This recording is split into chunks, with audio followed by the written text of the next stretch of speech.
Hello friends, Ratna's কিচেনে সকলকে welcome. আজকে বানাবো তেলাপিয়ার ঝাল। তো তেলাপিয়ার ঝাল বানাবো এটা সর্ষে বাটা দিয়ে, তাই বড় বড় তেলাপিয়া নিয়ে নিয়েছি, গোটা গোটাই রয়েছে। নিয়েছি কালো জিরে, কাঁচা লঙ্কা, লঙ্কা গুঁড়ো, নুন, হলুদ গুঁড়ো, কাঁচা লঙ্কা বলেই নিয়েছি। আর সর্ষে বাটা, এটা হচ্ছে কেনা সর্ষে, মানে প্যাকেট বাজার থেকে আনা সর্ষে বাটা।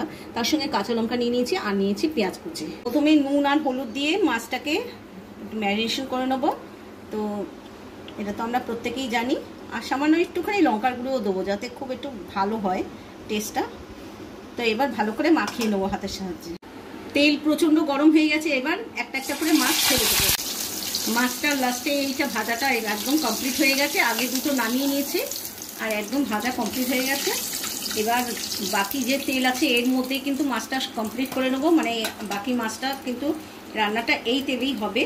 তো আমি দিয়ে দিচ্ছি টমেটো, আমি তখন টমেটো দেখাতে ভুলে গেছি। আর এই দিয়ে দিচ্ছি পেঁয়াজ কুচি, আর দিয়ে দিচ্ছি কাঁচা লঙ্কা, কাঁচা লঙ্কা না, কালো জিরে, আমার বলতে ভুল হয়েছে, সরি। এটা দিয়ে দিলাম কালো জিরে। কালো জিরাটা আপনারা দেবেন, দিলে কিন্তু বেশ ভালো হয়। আর যদি না দিতে চান তাহলে নাও দিতে পারেন। আর একটা কাঁচা লঙ্কা দিয়ে দিচ্ছি, ব্যাস। হলুদ নুন আন্দাজ মতন দিয়ে আর লঙ্কার গুঁড়ো দিয়ে একদম সম্পূর্ণ নিয়ে ঢেলে দিলাম। এবার সামান্য একটুখানি জল দিয়ে দেবো, আর বাকি যে সর্ষে বাটাটা রয়েছে ওইটাও কিন্তু এর মধ্যে দিয়ে দেবো। আপনারা চাইলে কিন্তু বাটা সর্ষেও ইউজ করতে পারেন। তো সর্ষেটা সম্পূর্ণ পড়লো না, তো আমি আরেকটুখানি জল দিয়ে গুলিয়ে এটা দিয়ে দেবো। সব থেকে ঘরে বেটে নেওয়া সর্ষেই কিন্তু আমার বেশি ভালো লাগে, কিন্তু আজকে এটাই দিয়ে করলাম, তাই আপনাদের সঙ্গে শেয়ার করছি। এটা খেতে কিন্তু ভালো খারাপ হয় না, এটা একদম সম্পূর্ণ সাদা সর্ষে। তো মশলাটা ভাজবো না, যেহেতু সর্ষে ভাজতে নেই, তাই জন্য মাছটাকে কিন্তু ছেড়ে দেবো। মাছটার যাতে মানে সম্পূর্ণ রসটা যেন এর মধ্যে বেশি বেরিয়ে আসে, আর মাছটা যেন সুসিদ্ধ হয়ে যায়। তো মাছগুলো ছেড়ে দেবো, আর নুনটা আন্দাজ মতন দেখে নেবো। আর নামানোর আগ দিয়ে তারপরে কাঁচা সর্ষের তেল দিয়ে দেবো। তো মাছটাকে একটুখানি ঝোলের মধ্যে ডুবিয়ে দিচ্ছি।